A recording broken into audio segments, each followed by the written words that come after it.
వలపు వాకిళ్ళు 6వ భాగం. జయసింహ, మేనక తమ గదిలోకి వెళ్ళారు. జయసింహ నిన్న మందాకిని కంపెనీ కావటం వల్ల గదిలో ఒంటరిగా ఉన్నాడు. మొన్న శిరీషతో గడిపాడు. కానీ నిన్న మొన్న లేని పులకింత ఈరోజు అతడిని తొందర చేస్తోంది. మత్తైన మల్లెపూల పరిమళంలా మేనక సమక్షం అతడిని ఉక్కిరిబిక్కిరి చేస్తోంది. మేనక సరసన ఉంటే గదంతా సెంటు కొట్టినట్లుంది. నాకు మేనకంటే చాలా ఇష్టం అనుకున్నాడు తపనగా 100సారి. నిన్న మొన్నటిలా నిశ్శబ్దంగా ఉండకూడదు. ఆ అమ్మాయిని ఎలాగైనా మాటల్లో పెట్టి తన దారికి ఒళ్ళోకి తెచ్చుకోవాలి అని అతని మనసు తహతహలాడుతోంది. అందుకు పథకాలు సిద్ధం చేసుకుంటున్నాడు. గదిలో మంచాలు అప్పటికే వేరుగా ఉండటంతో ఇద్దరూ చెరో మంచం మీద కూర్చున్నారు. చిన్న చిన్న పువ్వులున్న లేత ఆరెంజ్ కలర్ చీర, అలాంటి డిజైన్దే జాకెట్టు, పొట్టిగా లావుగా ఉన్న 2 జడలు భుజాల మించి ముందుకు వాలాయి. ఒక జడలో గులాబీ పూలదండ సన్నగా పరిమళిస్తోంది. కిటికీలోంచి చల్లగా గాలి వీస్తోంది. జయసింహకి గిలిగింతగా ఉంది. మేనక, తలుపులు వేసయ్యనా అన్నాడు ఓరవాకిలిగా ఉన్న గది తలుపుల కేసి చూస్తూ. అంది. మళ్ళీ అంతలోనే జయసింహ ఏదో జ్ఞాపకం వచ్చినట్లు అన్నట్లు, మిస్ మేనక, గది లోపల నుంచి తాళం వేద్దాం అన్నాడు. మేనక ఆశ్చర్యంగా, తాళాలు వేద్దామా అంది. అవును, ఎందుకు? నాకు నిద్దట్లో నడిచే అలవాటుంది. సగం రాత్రి లేచి తలుపులు తెరుచుకొని ఎక్కడికైనా వెళ్ళిపోయే ప్రమాదం ఉంది. మెన్స్ హాస్టల్ గదిలో కూడా చాలాసార్లు అలా జరిగింది. కానీ ఇది హోటల్ గది కదా, మన జాగ్రత్తలో మనం ఉండటం మంచిది అన్నాడు. అందుకని గది లోపల నుంచి తాళం వేద్దామంటారా? అవును. అలా చేస్తే మీరు నిద్దట్లో లేవరా? ఎందుకు లేవను, కానీ తలుపులు తెరిచి వెళ్ళిపోయే ప్రమాదం ఉండదు. గదిలోనే అటు ఇటు తిరిగి ఎక్కడో అక్కడ పడుకుంటాను అన్నాడు.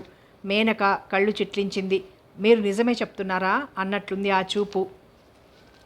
అది అర్థం చేసుకున్న జయసింహ చిన్నగా నవ్వుతూ, అబద్ధం చెప్తే నాకేం ఒరుగుతుంది? నిజానికి ఇలా నిద్దట్లో నడవటం ఓ పెద్ద జబ్బు. దాన్ని సోమ్నాయిజం అంటారు. మేనక పెదవి విరిచింది. అన్నీ దొంగ మాటలు. జయసింహ నవ్వాడు. కాదు, నిజం. మీరు మెడికల్ స్టూడెంట్ అయితే తెలుసుండేది. అక్కడికి మీరైనట్లు. అఫ్కోర్స్ నేను కాదనుకోండి, కానీ నాకు చిన్నప్పటి నుంచి ఈ అలవాటు ఉంది కదా. పేషెంట్సు డాక్టర్ దగ్గరికి తీసుకెళ్తే తెలిసింది ఇదో జబ్బని, దానికో పేరుందని అన్నాడు. సోమ్నాయిజమా అంటూ అడిగింది. మేనక మాట్లాడలేదు. ఎత్తుగా, హుందాగా, మంచి అందంతో డిగ్నిఫైడ్గా ఉండే జయసింహ అల్లరిగా కూడా ఉండగలడని అర్థమవుతోంది. అతడు తన మాటల ద్వారా, చేతల ద్వారా తమ మధ్య ఉన్న దూరాన్ని చెరిపేయటానికి ప్రయత్నిస్తున్నాడనుకుంది. మిస్ మేనక, సరదాగా ఏదైనా ఆడుకుందామా కాసేపు అన్నాడు కార్డ్సు బయటికి తీస్తూ. లుంగీ స్లాక్లో గ్లామరస్గా కనిపిస్తున్నాడు. అతని క్రాఫు కొద్దిగా చెదిరి నుదుటి మీద వాలుతోంది. అతని కళ్ళు ఎర్రగా ఉండటం గమనించిన మేనక ఉలిక్కి పడింది. ఏమిటి మీ కళ్ళు ఎర్రగా ఉన్నాయి అంది అదోలా చూస్తూ. జయసింహ నవ్వి, మీరేం కంగారు పడకండి, నాకెలాంటి అలవాట్లు లేవు. ఎందుకో కొంచెం వేడి చేసినట్లుంది. పైగా మొన్నటిదాకా బాగా చదివి ఉన్నాం కదా అన్నాడు బద్ధకంగా ఒళ్ళు విరుచుకుంటూ. గదిలో ఒక మూలగా ఉన్న టీపాయ్ తెచ్చి మేనక మంచం దగ్గరగా వేశాడు. పక్కగా కుర్చీ వేసుకొని కూర్చొని పేక ముక్కలు కలపడం మొదలుపెట్టాడు. మేనక విసుగ్గా ముఖం చిట్లించింది. అబ్బా, మళ్ళీ ఈ పేకాటెందుకు, హాయిగా పడుకుంటే పోలా అంది. జయసింహ తీయగా నవ్వాడు. హాయిగా పడుకుంటే పోతుందని అనిపిస్తోందనుకోండి, కానీ అంటూ ఆగిపోయి అర్ధోక్తిగా ఆమె కేసు చూశాడు. మేనక చప్పున సిగ్గుపడింది. తన మాటల్లోని తప్పు అప్పటికి గాని ఆమెకు తెలిసి రాలేదు. ఇద్దరి మధ్య ఆట మొదలైంది. పేక ముక్కలు పేరుస్తూ మళ్ళీ జయసింహ అన్నాడు. మిస్ మేనక, నేను ఒక విషయం అడుగుతాను, ఏమీ అనుకోక జవాబు చెప్తారా? అడగండి. అబ్బే ఏం లేదు. మీకు డ్యాన్స్ అంటే చాలా ఇష్టం అనుకుంటాను. అవును, నేను కల్చరల్ అసోసియేషన్ సెక్రటరీని అనుకోండి, కానీ మన డిపార్ట్మెంట్కి సంబంధం లేకపోయినా మన యూనివర్సిటీ తరపున ఏ చిన్న ప్రోగ్రాం అయినా, ఆఖరికి ఎక్స్ స్టూడెంట్స్ సెలబ్రేషన్ సమయంలో కూడా మీ డ్యాన్స్ ప్రోగ్రాం ఉండేలా ఏర్పాటు చేసేవాడిని. ఎందుకో తెలుసా? ఆమె మాట్లాడలేదు, కానీ ఎందుకు అన్నట్లు అతని ముఖంలోకి చూసింది. జయసింహ చిన్నగా నవ్వాడు. ఎందుకంటారా? నాకు మీరు, మీ డ్యాన్స్ అంటే చాలా ఇష్టం. ఎంతోమంది భరతనాట్యం చేయగా చూశాను, కానీ మీరు డ్యాన్స్ చేస్తుంటే ఎందుకో గొప్ప ఆరాధన, అనుభూతి కలుగుతాయి. మీరు అందంగా ఉంటారు. ఆ డ్యాన్స్ డ్రెస్లో ఇంకా అందంగా, అచ్చం దివి నుంచి భువికి దిగి వచ్చిన మేనకలాగే ఉంటారు. నాకు జీవితమంతా మీ డ్యాన్స్ చూస్తూ ఉండిపోవాలన్నంత పిచ్చి కోరిక. అందుకే ఏ చిన్న అవకాశం వచ్చినా మీ ప్రోగ్రాం అరేంజ్ చేసేవాడిని. ఈ విషయంలో ఫ్రెండ్స్తో గొడవలు వచ్చేవి, చిన్న చిన్న ప్రాబ్లమ్స్ ఫేస్ చేశాను. అయినా సరే మీ డ్యాన్స్ చూస్తుంటే అన్నీ మర్చిపోయేవాడిని అన్నాడు పరవశంగా. తనకు తాను చెప్పుకుంటున్నట్లు చిన్నగా తపనగా అతను ఆ మాటలు చెప్తుంటే మేనక ఏం మాట్లాడాలో తోచలేదు. చాలాసేపు నిశ్శబ్దంగా ఉండిపోయి చివరికి థ్యాంక్స్ అంది. మాటల సందర్భంలో చేతిలో ఉన్న మంచి ముక్కల్ని జారి కింద పడేశాడు. మేనక వాటిని తీసుకుని సెట్స్ చేసి షో అంటూ ముక్కలు కలిపేసింది. జయసింహ మనస్ఫూర్తిగా నవ్వాడు. మీ గెలుపు నాకు ఆనందం, మీ ముందు నేను ఓడిపోయినా నాకు సంతోషమే అన్నాడు. మేనక కళ్ళు చిత్రంగా ముడుచుకున్నాయి. ఏమిటి పొగడ్తా? పొగడ్త కాదు, నిజం. మేనక మౌనంగా ఉండిపోయింది. మిస్ మేనక, చాలామంది తమ తమ కళ్ళలు చదువులు అన్నీ పెళ్లి వరకు చదివి పెళ్లి కాగానే వాటికి ఫుల్ స్టాప్ పెట్టేస్తారు. కానీ మీరు అలా కాకూడదు. మీరు పెళ్ళయ్యాక కూడా మీ డ్యాన్స్ ప్రాక్టీస్ చేస్తూ ప్రోగ్రామ్స్ ఇవ్వాలి. మిమ్మల్ని ఇలా ప్రోత్సహించే వ్యక్తినే మీరు పెళ్లి చేసుకోండి అన్నాడు శ్రేయోభిలాషిలా. మేనక అందంగా సిగ్గుపడింది. ఇప్పుడు ఆ అనవసర ప్రసంగం ఎందుకు అంటూ తలదించుకొని అరచేతి కేసి చూసుకుంటూ ఉండిపోయింది. ఎర్రగా సుకుమారంగా గులాబీ రేకులా ఉన్న ఆమె అరచేతుల కేసి చూసిన జయసింహ, అరే ఉండండి, నాకు కొంచెం పామిస్ట్రీ తెలుసు. నాట్యరంగంలో మీ భవిష్యత్తు ఎలా ఉంటుందో చూసి చెప్తానంటూ చొరవగా ఆమె చేతిని గట్టిగా పట్టుకున్నాడు. మేనక మొహమాటంగా చేతిని గబాల్న వెనక్కి లాక్కోబోయింది. కానీ ఉక్కు పంజరంలో చిక్కుకున్నట్లు అతని చేతుల మధ్య ఇరుక్కున్న ఆమె చెయ్యి అంత సులభంగా విడివడలేదు. అతని కన్నుల్లో ఏదో పరవశం, ఒళ్ళంతా ఏదో మైకం ఆవహించినట్లుంది.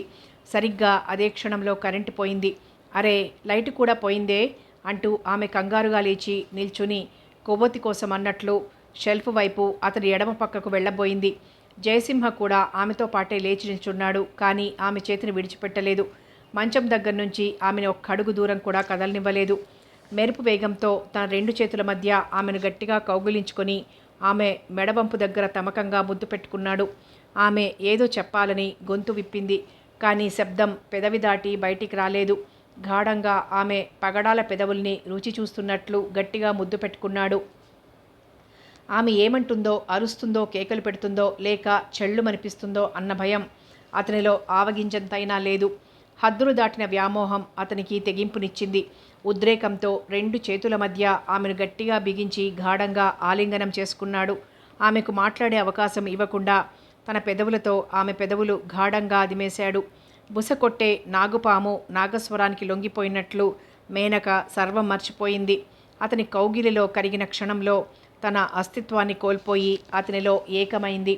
శృతి చేసి పెట్టిన వీణ విద్వాంసుడి వేలి కొసలు తాకగానే రాగాలు పలికినట్లు మేనక మదిలో మోహన రాగాలాపన, అనుభూతులు, ఆనంద డోల. ఆమె మౌనం అతడిని ఉన్మత్తుడిని చేసింది. నడుము దగ్గర నుంచి కదులుతున్న చేతివేళ్లను మరికొంచెం పైకి పోనిచ్చాడు. చేతివేళ్ల కొసలు కత్తెరలా మారి ఆమెను తడుముతున్నాయి. చిన్న శబ్దం ఆమె వద్దు అంటూనే ఉంది. కానీ ఆమె వద్దులో నిజాయితీ లేదు. మేనక రెండు చేతులతో జయసింహని పెనవేసింది. ఆమె కాలి దగ్గర చీరకుచ్చిళ్ళు క్రిందకు జారసాగాయి. చలిలో ఆ చీకటిలో ఇద్దరూ కొద్దిసేపు సర్వం మర్చిపోయారు. ఉద్రేకంలో రెండు తనువులు ఒకటయ్యాయి. ఎన్నో రోజులుగా ఇద్దరి మధ్య ఉన్న ఆకర్షణ, కోరిక ఇద్దరిని ఆ క్షణం దగ్గరికి చేర్చాయి. ఆ రాత్రి ఆ ఇద్దరి హృదయాల్ని పండువెన్నెల పరవశింపచేసింది. ప్రకృతి ఉరుములు ఒకటైనట్లు ఒకరిలో ఒకరు లీనమయ్యారు. మోహావేశంతో జయసింహ ఆమె నల్లుకుపోయాడు. అతని మనోపలకం మీద మనోహరమైన దృశ్యం కదులుతోంది. మనసులోని మర్మములు తెలుసుకో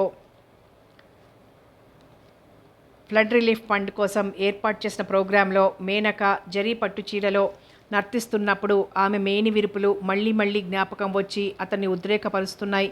ఆమె విన్యాసం, స్మృతులు అతనిలో కోరికలు రెచ్చగొడుతున్నాయి.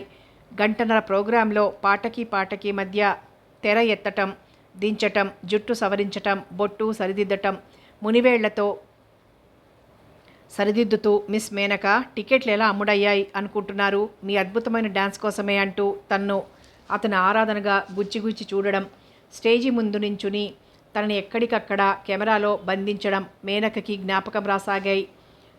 ఆరాధకుడు లేని కళకి అర్థమేముంది? మేనకలోని కళాకారిణి కరుగుతోంది. విద్వాంసుడి చేతుల్లో రాగసుధలు చిందించే వీణ ఆ విద్వాంసుడి చేతుల్లో మూగపోతుంది, లేదు అపశృతులు పలుకుతుంది. తన జీవన వీణ అపశృతులు పలకడం మేనకకిష్టం లేదు. జయసింహ వేళ్లు సోకి అది రవళించాలి, అనురాగ సుధలు పలికించాలి అనుకుంది భావోద్వేగంతో అతని ఒడిలో వాలుతూ. కళకి పోషకుడు కావాలి, మునుపు ప్రేమగల దొరవై సదా తనువు నేర్పిన గొప్ప కాదయ్యా, కనికరంబుతో ఈ వేళ నా కరము పట్టు. మేనక మనసంతా మౌనరాగం, జయసింహ హృదిలో ఆనందనాట్యం. చీకటిలో చీకటిలా రేయి కరుగుతోంది. ఆకాశం ఫెళఫెళార్భాటాలు చేస్తోంది. వాన జోరుగా కురుస్తోంది. ప్రేయసి ప్రియుల్ని ఏకం చేశానన్న ఆనందం కావచ్చు. ప్రేమ అన్నది ఉవ్వెత్తున విరుచుకుపడే కెరటం లాంటిది. ఉద్వేగంగా అంతెత్తున లేచి అలా మరుక్షణం విరిగి పడుతుంది. సముద్ర గర్భంలో మరో అలతో కలిసిపోతుంది. జీవితాన్ని సముద్రంతో పోల్చుకుంటే ప్రేమ అన్నది అలా నిరంతర వాహిని. అది కేవలం ఉద్రేకపడే అలే కాదు, నీలి సంద్రమంత అందమైనది, లోతైనది. ఆ అగాధమైన ప్రేమ సాగరంలో ముత్యాలు దొరకొచ్చు, లేదు రాళ్ళు నత్తగుల్లలు దొరకొచ్చు. ప్రేమలో ఓటమి ఉంది, గెలుపు ఉంది, కోరిక ఉంది, త్యాగం ఉంది. ఎవరికెవరు, ఎవరికెంత ప్రాప్తం, గెలుపు ఓటమి అన్నీ కాలమే నిర్ణయిస్తుంది. అయితే ఆ కాలాన్ని, గెలుపు ఓటముల్ని కొలిచే ముందు మనం ఒక్కసారి శిరీష నిరంజన్ గదిలో ఏం జరుగుతున్నదో చూద్దాం. Let all go. రాత్రి 10 అవుతోంది. వర్షం ఆగకుండా కురుస్తూనే ఉంది. ఉరుములు మెరుపులతో ప్రకృతి క్షణక్షణం భయానకంగా తీవ్రరూపం దాలుస్తోంది. తెరిచిన పైకిటికీ రెక్కల్లోంచి చల్లగాలి వీస్తోంది. ఆ చలి భరించలేనట్లు శిరీష వెచ్చగా రగ్గు కప్పుకొని మంచం మీద ఒదిగి పడుకుంది. ఆమె కనురెప్పలు అలసటతో బరువుగా వాలుతున్నాయి. సన్నజాజి మొగ్గల అతి నాజుగ్గా ఉండే ఈ అమ్మాయి కరాటే లాంటి కఠినమైన విద్య ఎలా నేర్చుకుందో వాలుగా ఆమె కేసి చూస్తూ తనలో తాను అనుకున్నాడు నిరంజన్. ఆ ఆలోచన అతనికి సన్నని నవ్వును తెప్పించింది. అది గమనించిన శిరీష ఏమిటి అంది నిలదీస్తున్నట్లు. అబ్బే ఏం లేదు. ఏం లేకపోవడమేం, ఏదో ఉంది. మీలో మీరెందుకు నవ్వుకుంటున్నారు? మీకు కోపం రాదంటే చెప్తానో. రాదు, చెప్పండి. మీరు అతి నాజుగ్గా 7 పూల ఎత్తు రాజకుమారి అంటారే, అలా సుకుమారంగా ఉంటారు కదా. కరాటే లాంటి మార్షల్ ఆర్ట్స్ ఎలా నేర్చుకున్నారా అని సందేహం. అసలు మీకు ఆ కరాటే నేర్చుకోవాలన్న కోరిక ఎలా కలిగింది? నన్నేదన్నా పత్రికకు ఇంటర్వ్యూ చేయబోతున్నారా? నిరంజన్ సన్నగా ఉలిక్కిపడ్డాడు. అబ్బే లేదు, ఊరికే తెలుసుకోవాలని అన్నాడు కంగారుని అణుచుకుంటూ. శిరీష ఏదో ఆలోచిస్తున్నట్లు అంది. మీ ప్రశ్నకి జవాబు చెప్తాను, కానీ అంతకుముందు మిమ్మల్ని నేనో విషయం అడగాలి. అడగండి. మీరు కాబోయే పోలీస్ ఆఫీసర్ అనుకుంటాను. నిరంజన్ కాస్త గర్వంతో సిగ్గుపడుతున్నట్లు చిన్నగా నవ్వాడు. అది నా కోరిక. మీ కోరికకి తగినట్లే మీ ఆలోచనలు, చూపులు, ఏ విషయాన్ని తేలిగ్గా వదిలేయకుండా నిశితంగా పరిశీలించడం, మంచి ఎత్తుతో హుందా అయిన పర్సనాలిటీ, డాషింగ్ నేచర్ అన్నీ బాగున్నాయి. మీరు తప్పకుండా పోలీస్ ఆఫీసర్ అవుతారు. కానీ ఒక ఆడపిల్ల ముందు ఎందుకు భయపడుతున్నారు? ఐ మీన్ నా ముందు. అంతవరకు ఊపిరి బిగబట్టుకొని నించున్న నిరంజన్ హాయిగా నవ్వాడు. ఓహ్ అదా, చెప్పమంటారా? చెప్పండి. మిమ్మల్ని చూసినప్పుడల్లా మీరు ఆనంద్ని కొట్టిన చెంపదబ్బా జ్ఞాపకం వస్తుంది. నేనేదైనా కొంచెం పొరపాటుగా మాట్లాడినా, లేదు మీరు పొరపాటుగా అర్థం చేసుకున్నా నాకు అలాంటి శాస్తే జరుగుతుందేమో అని భయం. నిజానికి నాకు మీరంటే చాలా ఇష్టం. ఎప్పుడూ మీతో ఏదో ఒకటి మాట్లాడాలని, జీవితాంతం మిమ్మల్ని చూస్తూ ఉండిపోవాలని నా కోరిక. కానీ ఆ మాట నేరుగా మీకు చెప్పాలంటే నా భయం. శిరీష హుందాగా నవ్వింది. మరి ఇప్పుడు చెప్పారుగా, నేనంటే భయం పోయిందా? నిరంజన్ బిత్తరపోయాడు. సారీ, ఏదో మాటల్లో చెప్పేశాను, తడబడ్డాడు. పర్వాలేదు, సందర్భాన్ని బట్టి మనసులో మాట అవతల వాళ్ళకి చెప్పడంలో తప్పులేదు. కానీ చెప్పే పద్ధతి ఉంది. ముఖ్యంగా అవతల వాళ్ళకి మన మీద గౌరవం ఉండాలి. అప్పుడు మనం ఏది చెప్పినా చెంపదెబ్బ తినాల్సిన పని ఉండదు. నిరంజన్ ముఖం నిండా ఆశ. అంటే అన్నాడు సంభ్రమంగా. శిరీష అందంగా సిగ్గుపడింది. నాకు మీ మీద గౌరవం ఉంది. ఆ మాటతో నిరంజన్ ముఖంలో వెలుగొచ్చింది. గొంతు నిండా ఆనందం చిందులేస్తుండగా థ్యాంక్స్ అన్నాడు ఉద్వేగంగా. మంచం దగ్గరికి వెళ్ళి ఆవేశంతో ఆమె చేతులు పట్టుకున్నాడు. మిస్ శిరీష, ఏదైనా చెప్పటానికి సమయం, సందర్భం ఉండాలంటారు. నా మనసులో మాట మీకు చెప్పడానికి సమయం వచ్చిందని అనుకుంటున్నాను. నిజంగా చెప్తున్నాను. నాకు మీరంటే ఎంతో ఇష్టం, ఆరాధన. మనిద్దరం పెళ్లి చేసుకోకూడదు? ఐ మీన్ మీకు ఇష్టం అయితేనే. శిరీష మృదువుగా నవ్వింది. ఆమె మాట్లాడకపోవటం, ఆమె మౌనం అతనికి అంగీకారంగా అనిపించిందేమో. అందుకే మళ్ళా అన్నాడు, మిస్ శిరీష, నాకు జీవితంలో ప్రతిదీ సాధించుకోవాలన్నదే ఆశయం. ఏదీ పొందాలనే ఆశ లేదు. నాకు మీరంటే ఇష్టం ఉన్నా ఇప్పుడు కూడా ధైర్యంగా చెప్పలేకపోతున్నాను. ఎందుకో తెలుసా? శిరీష కనుబొమ్మలు మడిచి ఎందుకు అన్నట్లు చూసింది. నిరంజన్ తనకి తాను చెప్పుకుంటున్నట్లు చెప్పాడు. ఎందుకేముంది, మన మధ్య అంతస్తుల తారతమ్యం. మీలా నాకు అంతస్తులు లేవు. రెక్కలే ఆధారమైన స్థితి నాది. బాధలతో కష్టాలతో కూడిన జీవితాలు మావి. కానీ మీది ధనిక వర్గం, పరువు ప్రతిష్ట కలిగిన గొప్ప రాజకీయ వంశం మీది. మీ నాన్నగారు మంచి పదవి, హోదా, పలుకుబడి కలిగిన మనిషి. అందుకే నేను నా ప్రేమని పైకి చెప్పలేకపోతున్నాను. కానీ మీరు ఆ తారతమ్యాలు తుడిచేసి మీరు నా అంతస్తుకు చెందిన అమ్మాయి అయితే నా ఇష్టాన్ని ధైర్యంగా చెప్పేవాడిని అని ఉద్వేగంగా ఆమె చేతిని పట్టుకున్న నిరంజన్ పిల్లవాడు తల్లిని తాయిలం అడుగుతున్నట్లుగా శిరీష కనిపించింది. మిస్ శిరీష, నాకు మీరు కావాలి. జీవితాంతం నాకు మీ తోడు కావాలి ప్లీజ్ అన్నాడు ఉన్మత్తుడిలా. శిరీష అలవోకగా తల కదిలించింది. మిస్టర్ నిరంజన్, నాకు పోలీస్ డిపార్ట్మెంట్ అంటే ఎందుకో చాలా గౌరవం. చాలామంది అపోహపడుతున్నట్లుగా మరీ హీనంగా చెడిపోలేదని నా నమ్మకం. చాలామంది ఆఫీసర్లు విధి నిర్వహణలో తమ ప్రాణాలు అర్పించిన వాళ్ళున్నారని విన్నాను. నేను చిన్నప్పటి నుంచి పోలీస్ ఆఫీసర్ అవ్వాలని అనుకున్నాను. కానీ చిన్నప్పటి నుంచి నేను సుఖాలకి అలవాటు పడిపోయాను. కష్టపడటం అంటే ఏమిటో నాకు తెలియదు. అందుకే ఒక మంచి సిన్సియర్ ఆఫీసర్ని పెళ్లి చేసుకోవాలని నా ఆశ. ఆ ఆఫీసర్ మీరే అయితే నాకు అభ్యంతరం ఏమీ లేదు. ఆ మాటలు చెబుతున్నప్పుడు ఆమె బుగ్గలు ఎరుపెక్కాయి. కనురెప్పలు సిగ్గుతో వాలిపోయాయి. ఆ కాస్తలోనే ఆవేశపడిపోతున్నట్లు పోలీస్ ఆఫీసర్ కావాలన్నదే నా ఆశయం. ఇంకా ఆ పదవిని అందుకోలేదు. ఒకవేళ అంటున్న నిరంజన్ని చూసి కళ్ళు వెడల్పు చేసి మందలిస్తున్నట్లు, తలుచుకుంటే సాధించలేనిది లేదు. మీ ఆశయ సాధనకు ఈ క్షణం నుంచి నా సహకారం ఉంటుంది, సరేనా? నిరంజన్ పులకించిపోయాడు. Thank you so much. ఆమె చేతుల్ని తన పెదాలకు ఆనించుకున్నాడు. తన చేతుల్ని నెమ్మదిగా వెనక్కి తీసుకుంటూ, మీరు ఒక్క విషయం మర్చిపోకూడదు. ఏమిటంటే నాకు మీరంటే, మీకు నేనంటే ఎంత ఇష్టం, ప్రేమ ఉన్నా పెళ్లి కాకుండా హద్దులు దాటకూడదు. ఇంతకు ముందే చెప్పాను కదా, ఏది ఎప్పుడు జరగాలో అప్పుడు జరిగితేనే నాకు ఇష్టం. ఆ విషయం మర్చిపోవద్దు. నిరంజన్ చప్పున ఆమె చేతుల్ని వదిలేశాడు. ఓకే, యాజ్ యూ లైక్ అంటూ తన మంచం దగ్గరికి గబగబా వెళ్ళిపోయాడు. శిరీష మెచ్చుకుంటున్నట్లు అతని కేసి చూసింది. ఇంతకు మీరు కరాటే ఎందుకు నేర్చుకున్నారో చెప్పలేదు నాకు అన్నాడు నిరంజన్. ఆడవాళ్ల మీద నానాటికి అత్యాచారాలు ఎక్కువవుతున్నాయి, అవునా? అవును. అందుకే ఆడవాళ్లు ఎట్టి పరిస్థితుల్లోనూ తాము రక్షించుకునే శక్తి కలిగి ఉండాలనేదే నా సిద్ధాంతం. అందుకే నేను కరాటే నేర్చుకున్నాను. ఇలాంటి విషయాల్లో మా నాన్నగారి ప్రోత్సాహం చాలా ఉంటుంది అంది శిరీష. వెరీ గుడ్ అన్నాడు నిరంజన్ ప్రశంసగా. తరువాత ఇద్దరు మరి కాసేపు కబుర్లు చెప్పుకొని నిద్రకి ఉపక్రమించారు. అప్పటికే బయట ఇంకా జోరున వాన కురుస్తూనే ఉంది. నిరంజన్ ట్యూబ్లైట్ ఆర్పి బెడ్ ల్యాంప్ వేశాడు.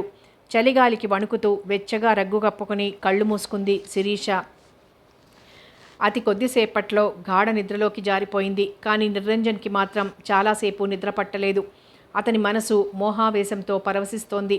దీర్ఘ ఉచ్ఛ్వాస నిశ్వాసాలతో గాఢ సుషుప్తిలో ఉన్న శిరీష కేసి నిశ్శబ్దంగా అలా చూస్తూ ఉండిపోయాడు. మసక వెలుతురులో ఒక పక్కకి ఒదిగి పడుకున్న ఆమె అతని కంటికి శృంగార రసాది దేవతలా కనిపిస్తోంది. తనువు మనసు ఆమె పొందు కోసం తహతహలాడుతున్నాయి. అన్ని అడ్డుగోడల్ని అభ్యంతరాల్ని చెరిపేసి ఆమెను చేరుకోవాలని ఆరాటం. అయినా అతి కష్టంతో ఆ కోరికకు పట్టపగ్గాలు వేశాడు. ప్రతిదాన్ని లోతుగా ఆలోచించడం, మీ డాషింగ్ నేచర్, చక్కని పర్సనాలిటీ అన్నీ నాకు నచ్చుతాయి. మీరు తప్పకుండా పోలీస్ ఆఫీసర్ అవుతారు. ఈ క్షణం నుంచి మీకు నా సహకారం ఉంటుంది. మెత్తని గొంతులో తేనె చిందుతున్నట్లు శిరీష మాటలు అతన్ని ట్రాన్స్లోకి తీసుకెళ్తున్నాయి. గొప్పవాడైన ప్రతి మగవాడి వెనక ఒక స్త్రీ హస్తం ఉంటుంది అంటారు. తన బంగారు భవిష్యత్తుకి శిరీష బాట చూపుతుందా? ఏదో అతీత శక్తి ఆవహించినట్లు ఉద్వేగంగా మంచం మీద నుంచి లేచాడు నిరంజన్. ఎవరో ఆజ్ఞాపిస్తున్నట్లు అడుగులో అడుగు వేస్తూ శిరీష మంచం దగ్గరికి వచ్చాడు. బేలూరు శిల్పంలా చేతిని తలకింద పెట్టుకొని పక్కకి ఒత్తిగిలి అలవోకగా పడుకుని ఉంది శిరీష. ఆమె గాఢ నిద్రలో ఉందనడానికి నిదర్శనంగా ఉచ్ఛ్వాస నిశ్వాసాలతో ఛాతీ బరువుగా పైకి కిందికి కదులుతోంది. పైట కొద్దిగా తొలిగింది. ఆమె ఎర్రని పగడాల పెదవులు అందంగా గులాబీ మొగ్గల్లా ముడుచుకున్నాయి. ఆ అందానికి సమ్మోహితుడవుతూ ఉద్వేగంగా ముందుకు వంగి ఆమె పెదవుల్ని చుంబించబోయి మళ్ళీ అంతలోనే చెళ్ళున ఎవరో వీపున చరిచినట్లు ఆగిపోయాడు. ఏది ఎప్పుడు జరగాలో అప్పుడు జరిగితేనే నాకిష్టం. నీతి నిజాయితీ ఉన్న పోలీస్ ఆఫీసర్లంటే నాకిష్టం. శిరీష మాటలు హెచ్చరికగా మనసులో మారుమోగుతుంటే మోహావేశంతో ఆమె మీదికి ఒరగబోయిన వాడల్లా ఆగిపోయాడు. క్షణికావేశంతో బంగారు భవిష్యత్తుని నాశనం చేసుకోకు. వివేకం వెన్నాడుతుంటే ఎవరో తరుముతున్నట్లు గబగబా తన మంచం దగ్గరికి వచ్చేశాడు. చచ, ఒక్క క్షణం ఆలస్యమైతే ఎంత అనర్థం జరిగుండేది. శిరీష లాంటి ఒక అద్భుతమైన స్త్రీ సహచర్యాన్ని తను శాశ్వతంగా కోల్పోయి ఉండేవాడు. చచ, తన వివేకమంతా ఏమైపోయింది? నిరంజన్ అసహనంగా తనంతనే విసుక్కున్నాడు, నిందించుకున్నాడు. బయట ఆగకుండా వర్షం కురుస్తోంది. ఆ వాన శబ్దాన్ని ఆలకిస్తూ రాని నిద్ర కోసం ప్రయత్నిస్తూ గట్టిగా కళ్ళు మూసుకున్నాడు. అర్ధరాత్రి గడుస్తుంటే నెమ్మదిగా నిద్రాదేవి అతనిని కరుణించింది. టంగ్ టంగ్ అంటూ హోటల్ రిసెప్షన్ హాల్లోని గోడ గడియారం 12 గంటలు కొట్టింది. అంతా నిశ్శబ్దంగా ఉంది. ఎందుకో హఠాత్తుగా మెలకువ వచ్చింది మేనకకు. గబాల్న కళ్ళు తెరిచి గదంతా పరికించింది. పోయిన కరెంటు తిరిగి వచ్చినట్లుంది. చిన్న నీలిరంగు బెడ్లైట్ వెలుగుతోంది. బయట వాన ఆగకుండా అలా కురుస్తూనే ఉన్నట్లుంది.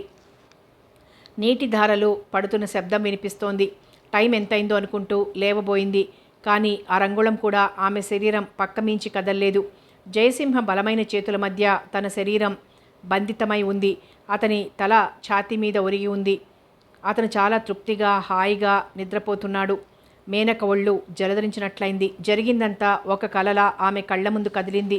ఒక్కసారి ఆమె నిలువెల్లా వణికిపోయింది. తనని చుట్టుకున్న చేతులు పగబట్టిన పాముల్లా అనిపించాయి. భయంతో ఒక్క వెర్రికేక. ఆమె గొంతును చీల్చుకొని వస్తుంటే అతి ప్రయత్నంతో అతని చేతుల నుంచి విడిబడి మంచం దిగి నేల మీద చతికిలబడిపోయింది. అడ్డుకట్ట తెగిన వరద పొంగుల ఆమె గుండెల్లోంచి దుఃఖం తన్నుకొని రాసాగింది. మోకాళ్ల మధ్య తలపెట్టుకొని నిశ్శబ్దంగా రోదిస్తూ ఉండిపోయింది. క్షణక్షణానికి ఆమె దుఃఖం ఉధృతమై వెక్కిళ్లలోకి మారింది. తనెందుకు ఏడుస్తోందో, అసలు అంత దుఃఖం ఎలా వస్తుందో కూడా ఆమెకు తెలియదు. అంతరాంతరాలలో నిద్రాణమైన స్త్రీతత్వం ఆ క్షణంలో మేల్కొనసాగింది. తరతరాలుగా జీర్ణించుకున్న సాంప్రదాయం 1000 నాల్కలు సాచి ఆమెని భయపెట్టసాగింది.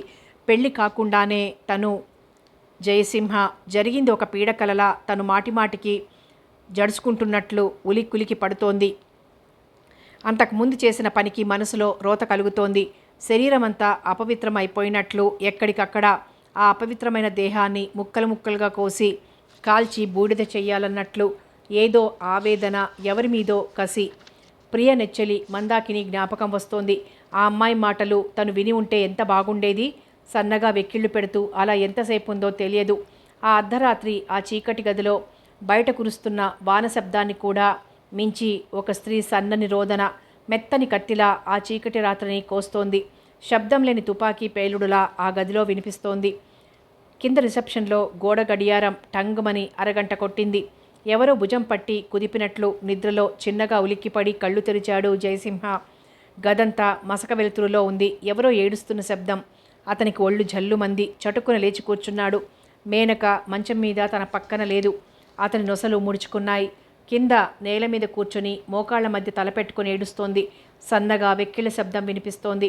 అసహనంగా తల విదిల్చుకున్నాడు జయసింహ. చప్పున మంచం దిగి light switch నొక్కాడు.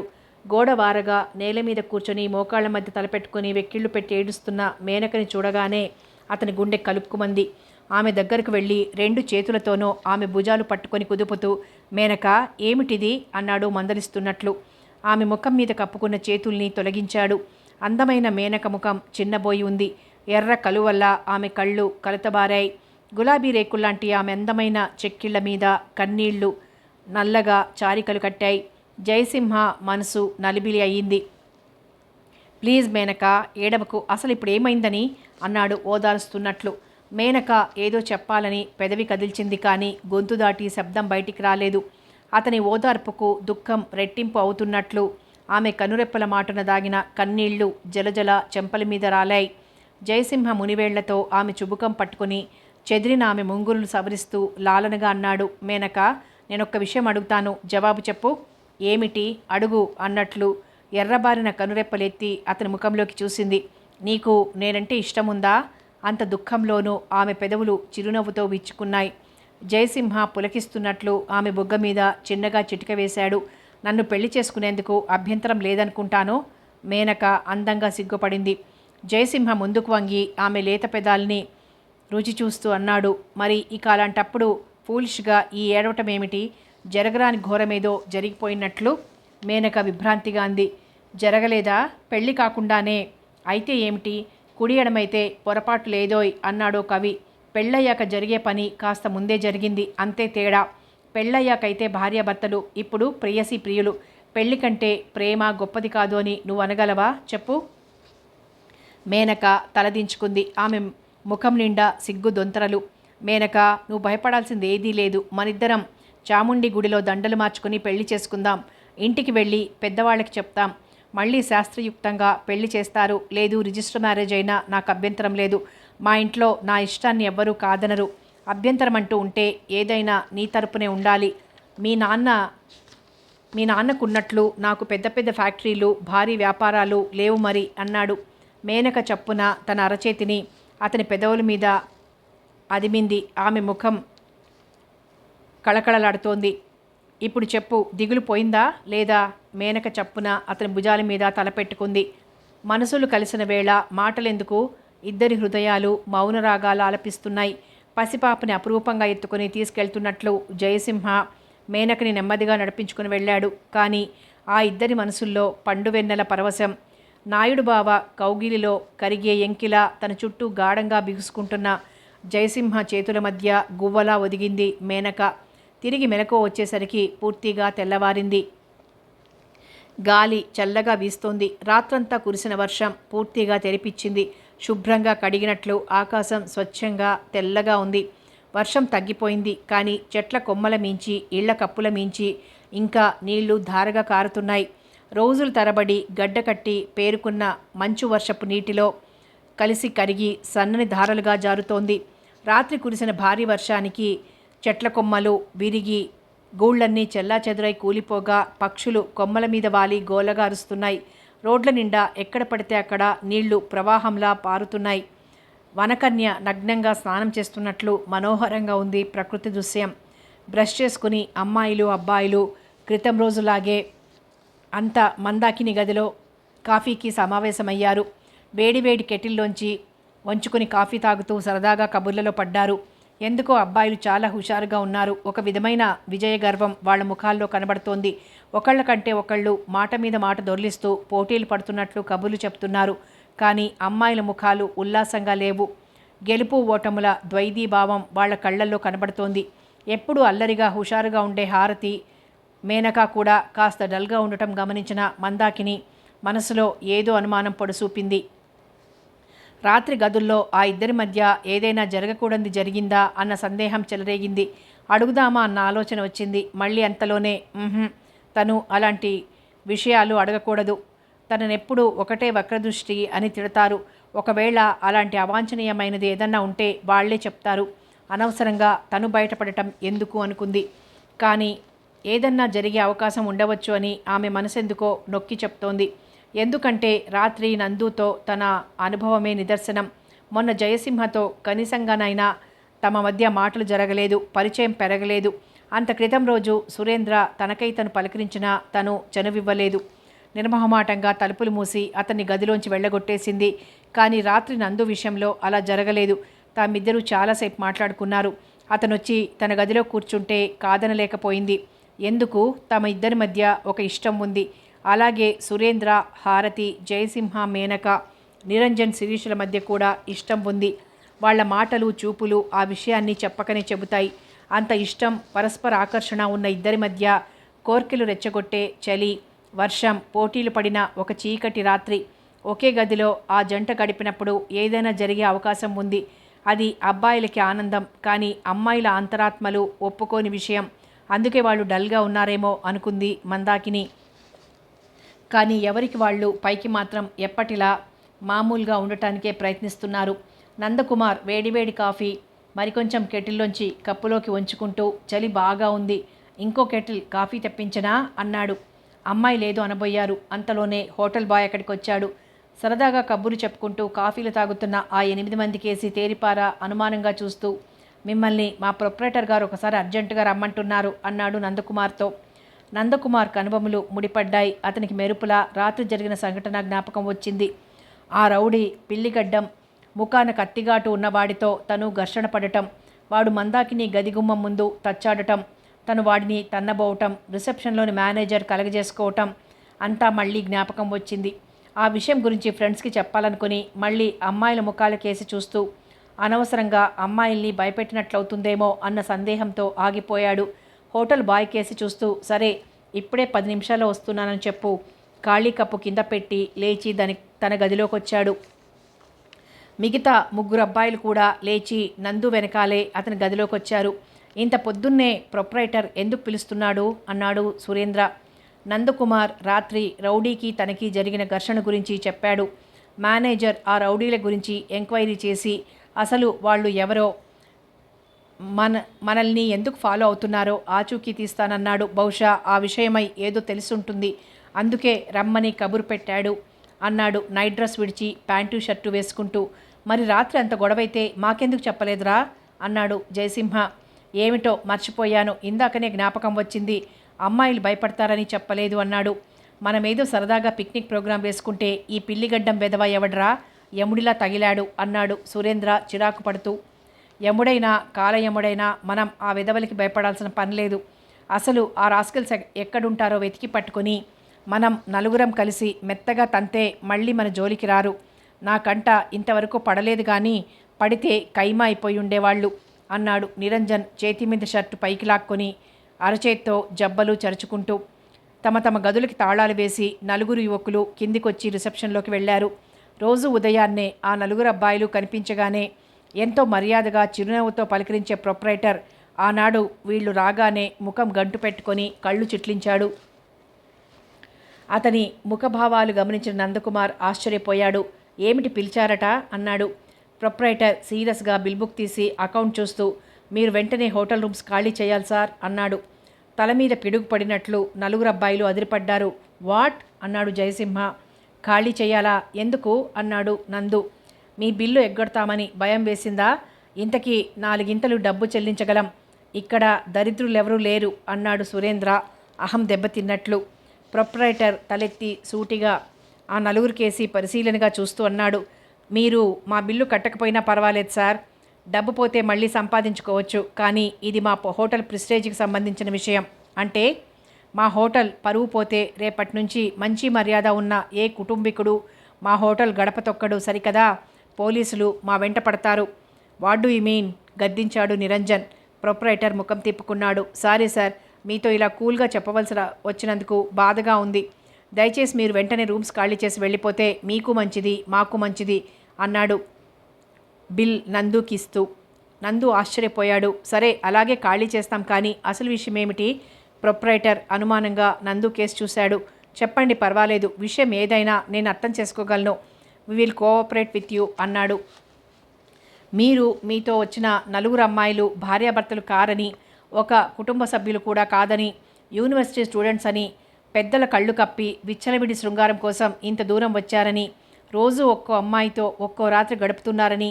Stop there, what nonsense you are talking గద్దిస్తున్నట్లన్నాడు నిరంజన్. అతని కళ్ళు ఆవేశంతో ఎర్రబడ్డాయి.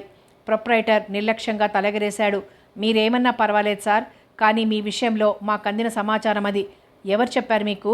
ఎవరు చెప్పినా నిజమే అని రుజువైంది. మేం మా హోటల్ బాయ్స్ని ఎంక్వైరీ చేశాం. రోజు ఒకే జంటలు గదుల్లో ఉండటం లేదని, అమ్మాయిలు రోజుకో అబ్బాయితో జతగా గదిలోకి వెళ్తున్నారని రూమ్ బాయ్స్ చెప్పారు. అయితే మీరు ఆ రౌడీల మాటలు నమ్ముతున్నారా? ఆ రౌడీలు చెప్పింది అబద్ధమైతే మేం నమ్మేవాళ్ళం కాము. మా కస్టమర్స్ని మేం అగౌరవపరచం. కానీ వాళ్ళు చెప్పాక మేం ప్రత్యేకంగా మా హోటల్ బాయ్స్ని పిలిచి ఓ కంట మిమ్మల్ని కనిపెట్టమని ఆర్డర్ చేశాం. ఈ కంప్లైంట్ మాకు నిన్ననే అందింది. అయినా మేము మిమ్మల్ని ఏమీ అనలేదు. విషయం రుజువైంది కనుక మిమ్మల్ని పిలిచి చెప్తున్నాం. అంతేకాదు, మా హోటల్లో ప్రాస్టిట్యూషన్ నడుస్తోందని పోలీసులకు ఆ విషయం చెప్తామని, వెంటనే మిమ్మల్ని రూమ్స్ ఖాళీ చేయించమని ఇప్పటికి 3 సార్లు మాకు ఆకాశరమ్మ అన్న ఫోన్ వచ్చాయి. Is it? జయసింహ గుచ్చి అడిగాడు. ప్రొప్రైటర్ తల విదిలించాడు. అవును సార్, అయినా ఇన్ని గొడవలు అనవసరం. మీరు వెంటనే రూమ్స్ ఖాళీ చేసి వెళ్ళిపోతే మంచిది. సురేంద్ర ఆవేశంగా ఏదో అనబోయాడు. కానీ నందకుమార్ మిత్రుడిని వెనక్కి లాగాడు. సరే, 1 గంటలో బిల్ పే చేసి రూమ్స్ ఖాళీ చేస్తాం. సారీ ఫర్ ద ట్రబుల్ అంటూ సురేంద్ర చేయి పట్టుకుని తన గదిలోకి లాక్కునొచ్చాడు. చచా, ఏమిటిలా అయింది అన్నాడు చిన్నబుచ్చుకుంటున్నట్లు జయసింహ. నందకుమార్ వేదాంతిలా అన్నాడు. తాటి చెట్టు కింద కూర్చుని పాలు తాగినా ఎవరు నమ్ముతారు? ఇది లోకం. మన కళ్ళతో కాక లోకం కళ్ళతో ప్రతిదీ చూడాలి. ప్రొప్రైటర్ అనుమానించడంలో తప్పులేదు. మనం ఇక్కడికి ఎందుకు వచ్చాం? గదుల్లో ఎలా ఉంటున్నాం? జంటలు ఎందుకు మారుతున్నాం? మనం చెప్పినా ఎవరూ నమ్మరు. అసలు ఇలాంటి ఆలోచన ధోరణి ప్రయోగాలని ఎవరూ హర్షించరు. అందుకే నలుగురు నడిచే తోవలో నడవాలి అని పెద్దవాళ్ళనేది. ప్రొప్రైటర్ మాటల్లో పొరపాట్లేదు. అయితే ఇప్పుడేం చేద్దాం అడిగాడు జయసింహ చిరాగ్గా. మన మీద ఇలాంటి అపనింద వచ్చింది. అమ్మాయిలు 4 పరువుగల ఇంటి ఆడపిల్లలు, పైగా ఆ రౌడీ వెధవల న్యూసెన్స్ ఒకటి. ఇంకా ఈ గొడవల్ని ఎక్కువ చేసుకుని లేనిపోని కష్టాలు కొని తెచ్చుకునే కంటే ప్రోగ్రాం క్యాన్సిల్ చేసుకుని ఇళ్లకి వెళ్ళిపోవడం మంచిదని నా అభిప్రాయం. అంతే. ఆ మాటతో తోక తొక్కిన తాచులా గయ్యమన్నాడు సురేంద్ర. ఒరై ఫూల్, మగపుట్టక పుట్టి పిరికివాడిలా మాట్లాడతావేరా? మనం గాజులు తొడుక్కోలేదు. ప్రోగ్రాం క్యాన్సిల్ చేసే ప్రసక్తే లేదు. అవసరమైతే నా ప్రాణాలొడ్డి అయినా సరే ఆ రౌడీ వెధవల రక్తం కళ్ళ చూస్తాను అన్నాడు అగ్గి మీద గుగ్గిలంలా మండిపడుతూ. అవునరా, నందుకి ఎవడో రౌడీ వెధవ ఏదో కూశాడని మనం బాధపడటం అవివేకం. మనం ఎలాంటి దురుద్దేశాలతోనూ ఇక్కడికి రాలేదు. గుమ్మడికాయల దొంగంటే భుజాలు తడుముకున్నట్లు ఎవరో ఏదో అన్నారని మనం బాధపడటం ఫూలిష్నెస్. నిజమే అనుకో కాదు, నిజం. మరింకేం, అందుకే ప్రోగ్రాం క్యాన్సిల్ చేయొద్దు. ఈ హోటల్ కాకపోతే ఇంకా 90 ఉన్నాయి. అక్కడ కూడా ఇదే ప్రాబ్లం వస్తే ఎలా వస్తుంది? ఎందుకు రాదు? హోటల్ మేనేజ్మెంట్ అంతా ఒకటే కట్టు.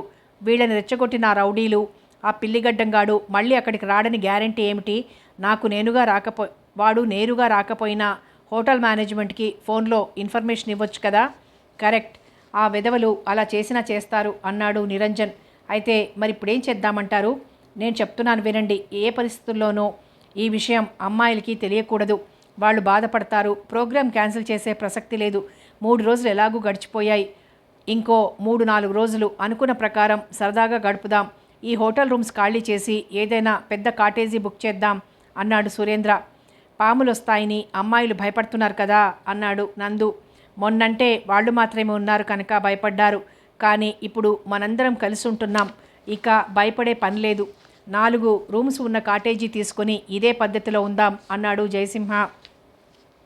మరి హోటల్ రూమ్స్ హఠాత్తుగా ఎందుకు ఖాళీ చేస్తున్నారని అమ్మాయిలు అడిగితే సందేహంగా చూశాడు నిరంజన్. అది పాయింటే. 4 ఆలోచనలో పడ్డారు. ఐడియా అంటూ చిటికేశాడు సురేంద్ర. మిగతా 3 ఏం చెప్తాడోనని ఆసక్తిగా అతని కేసు చూశారు. అసలు మనం ఇంకా ఊటీలో ఉండొద్దు. టాక్సీ మాట్లాడుకొని మైసూర్ వెళ్ళిపోదాం. మైసూరా? అవును. వెళ్ళి ఇప్పట్లాగే అక్కడ ఏదైనా పాష్ హోటల్లో రూమ్స్ బుక్ చేసుకుందాం. ఆ పిల్లిగడ్డంగాడి పీడ ముందు వదిలిపోతుంది. అమ్మాయిలు అడిగితే ఊటీ బాగా బోర్గా ఉందని, చూడవలసినవి ఏమీ లేవని, మైసూర్ అయితే బాగుంటుందని చెప్దాం. బృందావన్ గార్డెన్స్ ఆ రోజు చూశాం కానీ ఎవ్వరికీ తనివి తీరలేదు. కాబట్టి మళ్ళీ వెళ్ళొచ్చు. మైసూర్ అడవులు కూడా చాలా బాగుంటాయి. సరదాగా వెళ్ళి రావచ్చు అన్నాడు సురేంద్ర. అవన్నీ మైసూర్ అడవులేమో.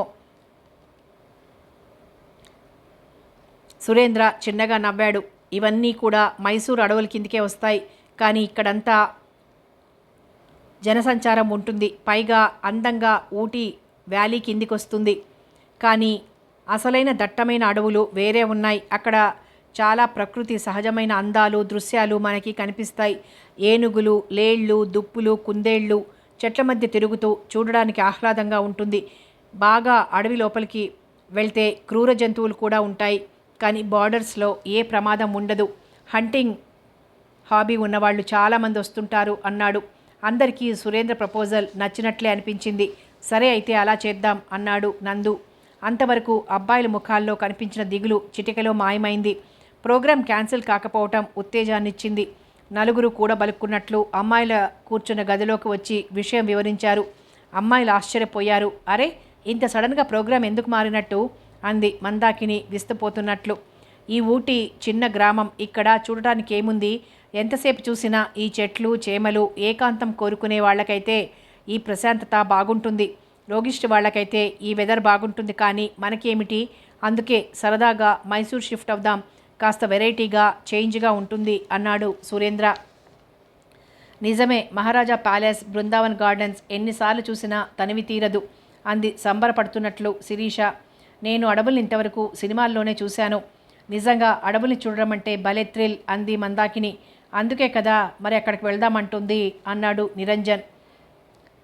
సరే అయితే ఇంకెందుకు ఆలస్యం, గెట్ రెడీ అన్నాడు జయసింహ అంటూ హడావిడిగా ఎవరి గదిలోకి వాళ్ళు వెళ్ళారు. అరగంటలో స్నానాలు చేసి నీట్గా డ్రెస్ అయ్యారు. నందు, నువ్వు హోటల్ బిల్ పే చేసి అకౌంట్ క్లోజ్ చేయి, ఈలోగా నేను జయ వెళ్ళి ట్యాక్సీ తీసుకొస్తాం అన్నాడు సురేంద్ర. సరే అయితే మీరు బయలుదేరండి, ఇంతలో మేం ప్యాక్ చేసేసి రూమ్స్ ఖాళీ చేస్తాం అన్నారు నిరంజన్ అమ్మాయిల కేసు చూస్తూ. అమ్మాయిలు హ్యాంగర్స్కి వేలాడుతున్న తమ డ్రెస్సులు తీసి మడతలు పెట్టి సూట్ కేసులో సర్దటం మొదలుపెట్టారు. నందు రిసెప్షన్ వైపు వెళ్ళాడు. జయసింహ, సురేంద్ర టాక్సీ కోసం రోడ్డు మీదకి వచ్చారు. హోటల్ సౌకర్యంగా ఉంది, ఊరు చక్కగా ప్రశాంతంగా ఉంది, కానీ ఈ రౌడీ వెధవల మూలాన మనకి లేనిపోని సమస్యలు వస్తున్నాయి అన్నాడు సురేంద్ర చిరాకు పడుతున్నట్లు. అవును, వెధవలు శనిలా తగిలారు. మనమేదో కాస్త సరదాగా గడుపుదామని వస్తే ఈ న్యూసెన్స్ ఏమిటో. ఉదయం ప్రొపరేటర్ పిలిచి రూమ్స్ ఖాళీ చేయమని చెప్పినప్పటి నుంచి మనసంతా పాడైపోయింది అన్నాడు జయసింహ బాధగా. ఆ మాటకి సురేంద్రకి సర్రుమని కోపం వచ్చింది. వాడి మొహం, వీడిదొక్కటైనా హోటల్, మైసూర్లో హాయిగా ఉండొచ్చు, ఈ రౌడీ వెధవల పీడ వదిలిపోతే మనకి ఏ ప్రాబ్లం లేదు, అయినా ఆ ప్రొపరేటర్ ఏదో అన్నాడని మనం బాధపడటం అవివేకం అన్నాడు తేలిగ్గా కొట్టిపారేస్తున్నట్లు. నిజమే అనుకో, వాడేదో అన్నాడని కాదు కానీ అసలు మనకే బాగుండదు కదా అలా అనిపించుకోవటం అన్నాడు జయసింహ. అందుకే మైసూర్ షిఫ్ట్ అయ్యేది, పైగా కాస్త అక్కడ ముందు జాగ్రత్తగా ఎవరికి అనుమానం కలగకుండా ముందు నుంచే నడుచుకుంటే సరిపోతుంది అన్నాడు సురేంద్ర. మళ్ళీ అంతలోనే హఠాత్తుగా ఏదో జ్ఞాపకం వచ్చినట్లు జయసింహ కేసి తిరిగి స్నేహభావంగా అతని భుజం మీద చేయి వేస్తూ అన్నాడు. మిస్టర్ జయసింహ, నేను ఒక విషయం అడుగుతాను, ఏమీ అనుకోకుండా జవాబు చెప్పాలి. జయ చిన్నగా నవ్వాడు. సురేంద్ర మాట తీరును బట్టి అతను ఏం అడగబోతున్నాడో అర్థమైంది. అయినా తెలియనట్లు ఏమిటి అన్నాడు సాధ్యమైనంత యథాలాపంగా. అబ్బే ఏం లేదు, ఒక అమ్మాయితో రాత్రంతా ఒక గదిలో ఉంటున్నాం కదా, మీ అనుభవం ఎలా ఉంది? ఐ మీన్, మీరు టెంప్ట్ కాలేదా? మీ ఇద్దరి మధ్య ఏం జరగలేదా? జయసింహ అలవోకగా రెప్పలు కదిలించాడు. మునివేళ్లతో గడ్డం రాసుకుంటూ ఏదో ఆలోచిస్తున్నట్లున్నాడు. పెద్దగా జరగకూడదు అంటూ ఏం జరగలేదు, స్నేహభావంగానే ఉన్నాం. కాకపోతే మేనకంటే నాకు ఇష్టం, ఆ అమ్మాయికి కూడా నేనంటే ఇష్టం ఉంది, అందుకే సరదాగా చాలాసేపు కబుర్లు చెప్పుకున్నాం, అంతే, అంతకు మించి హద్దులు దాటలేదు అన్నాడు. సురేంద్ర గంభీరంగా తల కదిలించాడు. నా విషయం అంతే, హారతి అసలే గడుసుపిల్ల, ఆమెకి ఇష్టం లేకుండా ఏం జరిగినా ఊరుకుంటుందా? అరిచి గోల పెట్టిందంటే అల్లరైపోవటం ఖాయం, అందుకే ఆ పిల్ల పట్ల ఎంత ఇష్టం ఉన్నా నేను హద్దుల్లో ఉండక తప్పలేదు అన్నాడు. ఇద్దరికీ అవతలి వ్యక్తి చెప్తున్నది అబద్ధం అన్న అపనమ్మకం కలిగింది, కానీ ఎవరికి వాళ్ళు తాము నిజమే చెప్తున్నట్లు గంభీరంగా ఉండిపోయారు. బస్సు స్టాండింగ్ దగ్గర మనకి ట్యాక్సీ దొరకొచ్చు అన్నాడు సురేంద్ర. అవునంటూ అటువైపు దారి తీశాడు జయసింహ. పద అంటూ అతని వెనకాలే అడుగులు వేస్తూ యథాలాపంగా పక్కకు చూస్తూ ఏదో అనబోయిన సురేంద్ర ఒక్కసారి నిటారుగా అయ్యాడు. కట్టు తెగిన వరదల అతని శరీరంలో రక్తం ఉరకలు పెట్టింది. ఊపిరి నిలిచిపోయి మిడిగుడ్లు పడినట్లు ఒక్క నిమిషం అలర్ట్ అయిపోయి మరుక్షణం తేరుకుంటున్నట్లు ఆకలిగొన్న సింహంలా ఒరేయ్ అంటూ కేక పెట్టాడు. మేఘ గర్జనలా ఉరమని పిడుగులా వినవచ్చిన ఆ కేకకి చుట్టుపక్కల పరిసరాలు దద్దరిల్లినట్లయింది. హడావిడిగా పరుగులు పెడుతున్నట్లు వెళ్తున్న జనం కూడా స్తంభించినట్లు ఆగారు. అప్పటికే సురేంద్ర పిడికిళ్ళు ఉక్కుముక్కలా బిగుసుకున్నాయి. కళ్లల్లోంచి నిప్పులు కురిపిస్తూ ఎదురుగా చెట్టు కింద ఒక జట్కా బండికి ఆనుకుని సిగరెట్ తాగుతున్న వ్యక్తిని వెనకపాటుగా పెడేల్మని తన్నాడు. మరుక్షణం ఆ వ్యక్తి తన్నిన బంతిలా మళ్ళీ అంత దూరాన ఎగిరి బోల్తా పడ్డాడు. అతని చేతిలోని సిగరెట్ దూరంగా విసిరబడింది. బాధగా అతడు చేసిన ఆర్తనాదం అతడి నోట్లోంచి పూర్తిగా రాకముందే సురేంద్ర పిడికిలి బిగించి మళ్ళీ దవడ మీద ఒక్కటిచ్చాడు. అప్పటికే చుట్టుపక్కల జనం ఆ చెట్టు దగ్గర పోగై గుండ్రంగా దడికట్టారు. జయసింహ బిత్తరపోయాడు. జరుగుతున్నదేమిటో అర్థమయ్యేసరికి అక్కడ ప్రమాదకరమైన వాతావరణం ఏర్పడింది. అప్పటికే జయసింహకి స్పృహ వచ్చినట్లయింది, కానీ అసలు అంత రగడ ఎందుకు జరుగుతోందో, సురేంద్ర అంత ఆవేశంగా అవతల వ్యక్తిని ఎందుకు కొడుతున్నాడో మాత్రం అర్థం కాలేదు. చుట్టుపక్కల మూగిన జనంలోని కలకలం గమనించిన జయసింహ, సురేంద్ర ఆగు ప్లీజ్, నా మాట విను అంటూ అతనిని వెనకపాటుగా వెళ్ళి వెనక్కి లాగుతూ హెచ్చరికగా ఏదో చెప్పబోయాడు. అయినా అతని మాటలు వినిపించుకొని ధోరణిలో సురేంద్ర గట్టిగా మిత్రుణ్ణి చేతుల్ని విడిపించుకున్నాడు. పూనకం వచ్చిన వాడిలా వెర్రి ఆవేశంతో ఊగిపోతూ కింద పడ్డ ఆ పిల్లిగడ్డం గాడిని కాలర్ దగ్గర చొక్కా గట్టిగా దొరకపుచ్చుకొని బలంగా గుంజుతూ అతని ముఖంలోకి తేరిపారా చూస్తూ ఏదో అనబోయిన వాడల్లా హఠాత్తుగా ఆగిపోయాడు. అంతే, చల్లని నీళ్లకుండా కుమ్మరించినట్లు భగ్గుమంటున్న సురేంద్ర ఆవేశమంతా చల్లబడిపోయింది. ఏదో అనబోయాడు కానీ గొంతుకలో పచ్చి వెలక్కాయ పడినట్లు నోటిమాట పడిపోయింది. అంతవరకు అవధులు దాటిన క్రోధంతో కాగడాలా మండిన సురేంద్ర కళ్ళు క్రమంగా ప్రశాంతతని పుంజుకోసాగాయి. ఆ పిల్లిగడ్డం కాడి కాలర్ దగ్గర బీసుకున్న అతడి పిడికిలి పట్టు సడిలింది. అప్పటికి అవకాశం వచ్చినట్లు జయసింహ సురేంద్ర 2 భుజాలు గట్టిగా పట్టుకుని విసురుగా వెనక్కి లాగాడు. నీకేమైనా బుద్ధుందా లేదా, ఎందుకలా కొడతావు అన్నాడు గట్టిగా అరుస్తున్నట్లు. సురేంద్ర బిత్తర చూపులు చూశాడు. సార్, ఐఎమ్ వెరీ సారీ అన్నాడు తన చేతిలో తన్నులు తిన్న ఆ జట్కా బండి వాడి ముఖంలోకి చూస్తూ. వాడికి పిల్లిగడ్డం ఎర్ర కళ్ళు ఉన్నాయి, కానీ చెంప మీద అంగుళం మందాన నల్లటి కత్తిగాటు లేదు. ఆ పిల్లిగడ్డం చూసి తను పొరబడ్డాడు. కానీ వాడు వీడు ఒకరు కాదు. పశ్చాత్తాపంతో నీరు కారిపోతూ సారీ, నన్ను క్షమించండి అంటూ చప్పున అతడి చేతులు పట్టుకోబోయాడు సురేంద్ర. కానీ అవతలి వ్యక్తి ఒక చెయ్యి లేదు. ఆ చేతి స్థానంలో ఖాళీ చొక్కా చెయ్యి పొడుగ్గా వేలాడుతోంది. అప్పుడే ఆ విషయాన్ని గమనించిన సురేంద్ర కంగు తిన్నట్లు స్థాణువులా అయిపోయాడు. తను ఆవేశంతో కొడుతుంటే జట్కా బండివాడు తన మీద ఎందుకు తిరగబడలేదో మొదటిసారిగా అర్థమైంది. అతని గుండె గుభేల్మంది. అది గమనించిన జయసింహ సురేంద్రని విసురుగా పక్కకు లాగాడు. ఆ జట్కా వ్యక్తికేసి తిరిగి 2 చేతులు జోడిస్తూ క్షమించండి, పొరపాటు జరిగిపోయింది అన్నాడు ఆవేదనగా హిందీలో. అవతల వ్యక్తి ఏదో చెప్పాలని నోరు తెరిచాడు. కానీ అతని గుండెల్లోంచి తన్నుకుని వస్తున్న ఆయాసం వల్ల మాట రావడం లేదు. సురేంద్ర పెడికిలితో దవడ మీద కొట్టిన దెబ్బలకి పళ్ళు కదిలి రక్తం మూతి పక్క నుంచి కారుతోంది. చుట్టూ మూగిన జనంలో కలకలం రేగింది. అందరూ తలా ఒక రకంగా సురేంద్రని దూషించసాగారు. అంతలో విషయం తెలిసిన 4-5 జట్కా వాలాలు ఆవేశంతో అరుస్తూ సురేంద్ర మీదికి కొట్టడానికి రాసాగారు. సురేంద్రకంతా అయోమయంగా అయిపోయింది. నోటి మాట పడిపోయినట్లు నిరత్తురుడై జయసింహ వెనకగా నిల్చుండిపోయాడు. ఒక చెయ్యి లేని ఆ మనిషిని అంతలా కొట్టడానికి అతను చేసిన తప్పేమిటయ్యా అని అడిగారెవరో గుంపులోంచి సురేంద్రని నిలదీస్తున్నట్లు. తప్పు చేస్తే మాత్రం కొట్టడానికి నీకేం అధికారం ఉంది? పోలీసుల్ని పిలవండి, ఎవరో హుంకరించారు. పోలీసుల దాకా ఎందుకు, నేను చాలనా అంటూ నల్లగా పోతపోసిన విగ్రహంలాగా ఉన్న ఓ జట్కావాలా దూకినట్లు సురేంద్ర మీద పడ్డాడు.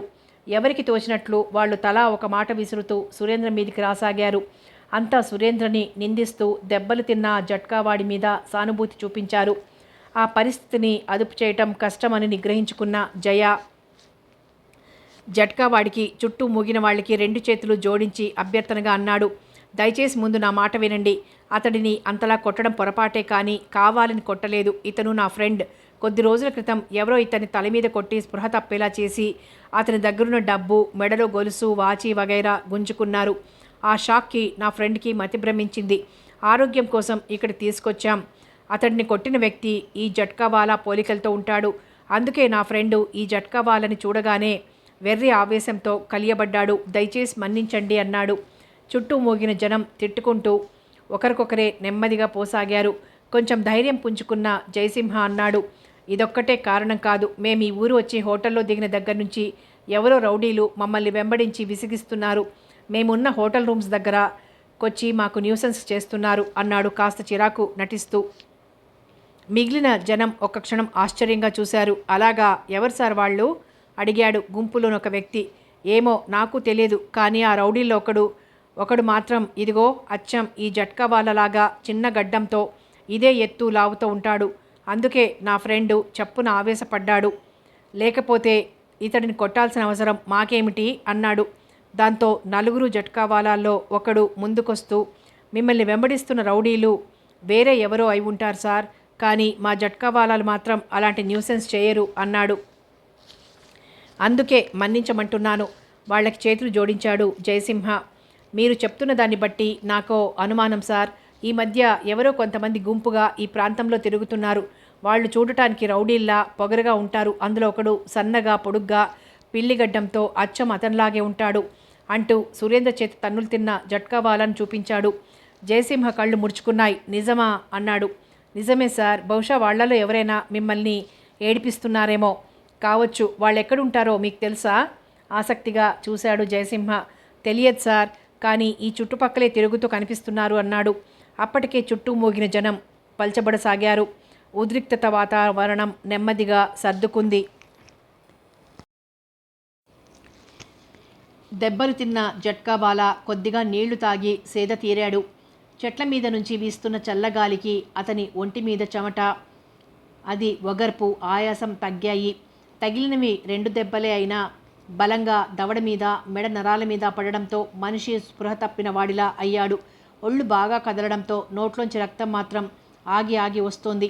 అది గమనించిన జయసింహ జేబులోంచి 200 రూపాయల నోట్లు తీసి అతని జేబులో పెడుతూ, బాబు ప్లీజ్ ఏమీ అనుకోకు, నా ఫ్రెండ్ ఆరోగ్యం సరిగ్గా లేక ఏదో ఆ షాక్లో అలా ప్రవర్తించాడు, కానీ లేకపోతే మీతో మాకేం విరోధం. ఇదిగో ఈ డబ్బు తీసుకుని వెంటనే ఆసుపత్రికి వెళ్ళి మందులు వేసుకో అన్నాడు. డబ్బిచ్చినంత మాత్రాన తగిలిన దెబ్బలు తీరిపోతాయా సార్? ఓ జట్కా బండివాడు కాస్త కోపంగా అన్నాడు. తగ్గవు, కానీ కనీసం చేసిన పొరపాటుని ఆ విధంగానైనా సరిదిద్దుకుందామని అంటూ ఎలాగో వాళ్ళకి నచ్చచెప్పి సురేంద్ర చేయి పట్టుకుని అక్కడి నుంచి బయటపడ్డాడు.